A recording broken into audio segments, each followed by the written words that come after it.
Assalamualaikum warahmatullahi wabarakatuh. Apa kabar anak-anak Ustadz di rumah? Semoga dalam keadaan sehat-sehat saja. Insya Allah hari ini Ustadz akan menemani antum masalah materi tentang Islam dan akhlakul karimah.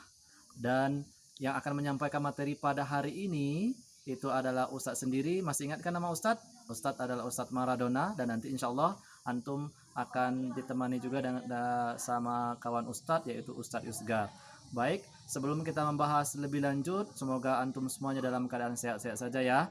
Dan baiklah, hari ini sebelum kita mulai, Ustadz mengingatkan jangan lupa selalu bersyukur kepada Allah Subhanahu wa taala karena beliau telah memberikan kita kesempatan, kekuatan dan kesempatan untuk menyimak materi kita pada hari ini. Serta salawat berikan salam buat junjungan Nabi besar kita Muhammad sallallahu alaihi wasallam karena beliau telah membawa kita dari alam jahiliyah menuju alam miladiyah sebagaimana kita rasakan pada saat hari ini. Baiklah, yang pertama Ustadz akan menyampaikan itu apa itu salat. Salat itu adalah merupakan amal ibadah pokok atau amal ibadah yang penting yang kita laksanakan dan juga merupakan tiang agama dalam kehidupan beragama Islam. Dan kemudian salat ini memiliki beberapa keutamaan ya. Salat itu adalah bisa membuat hati kita menjadi tenang. Dan yang pertama, salat sebagai amal yang pertama kali dihisap di dalam kubur sesuai dengan firman Allah dalam sesuai dengan hadis Rasulullah SAW dari Anas radhiyallahu anhu yang berbunyi, yang artinya pertama kali akan dihisap dari seseorang pada hari kiamat adalah salat. Jika salatnya baik, akan baik pula lah seluruh amalnya. Jika salatnya rusak, akan rusak pula lah seluruh amal perbuatannya. Dan yang kedua, salat merupakan sebaik-baik amal setelah dua kalimat syahadat.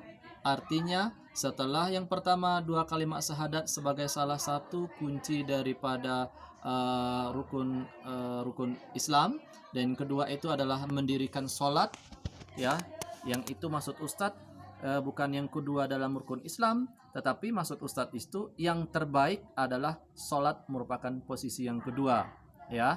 Dan di sini yang ketiga, salat adalah tiang agama. Artinya, salat itu merupakan salah satu tiang agama dan merupakan pokok dari semua amal ibadah.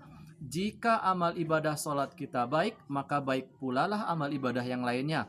Tetapi, jika amal ibadah salat kita tidak baik, maka walaupun amal ibadah yang lain itu baik, tetap tidak akan menjadi baik karena pokok utama itu adalah salat itu tiang agama. Sesuai dengan hadis Nabi Muhammad SAW bersabda yang artinya salat adalah tiang agama. Barang siapa mendirikannya maka sesungguhnya ia telah menegakkan agama. Dan barang siapa yang meninggalkannya maka sungguh ia telah merobohkan agama itu. Dan yang keempat, salat merupakan obat hati, ya. Salat itu merupakan obat hati. Dengan mendirikan salat, insya Allah hati kita akan tenang. Tetapi ketika kita sudah mendirikan salat, ternyata hati kita masih gelisah, itu bertanda salat kita masih perlu perbaikan. Dan yang kelima, salat mencegah dari perbuatan keji dan mungkar. Nah, di sini yang maksud keji dan mungkar itu adalah perbuatan-perbuatan yang tidak sesuai dengan kaidah Islam, tidak sesuai dengan aturan-aturan Islam yang sudah ditetapkan.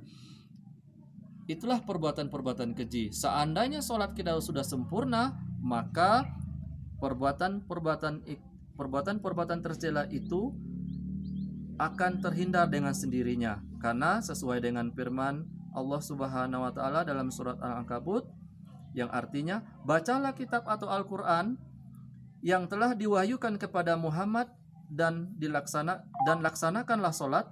Sesungguhnya sholat itu mencegah dari perbuatan keji dan mungkar. Dan ketahuilah, mengingat Allah itu lebih besar keutamaannya daripada yang lain. Allah Maha mengetahui apa yang kamu kerjakan. Dan yang keenam, kebaikan yang banyak. Dengan sholat kita akan memperoleh berbagai macam kebaikan-kebaikan, baik itu kebaikan dari kawan, kebaikan dari teman, kita akan mendapatkannya. Dan yang ketujuh, sholat 5 waktu menghapus dosa-dosa. Dengan mendirikan sholat, maka dosa-dosa kita akan diampuni oleh Allah, baik itu dosa-dosa kecil maupun dosa-dosa besar.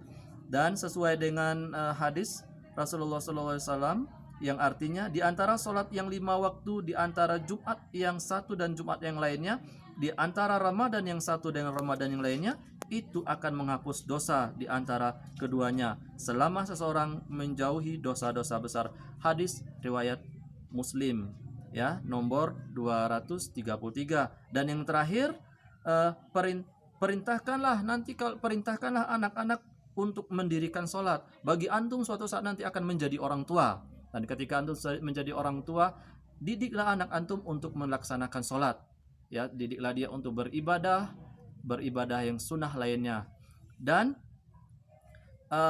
amalan-amalan lainnya. Insya Allah itu pahalanya akan mengalir walaupun kita sudah meninggal dunia, dan kita juga akan memperoleh doa anak yang soleh. Dan berikutnya akan disampaikan masalah materi berikutnya tentang akhlakul karimah oleh Ustadz Yusgar. Assalamualaikum warahmatullahi wabarakatuh.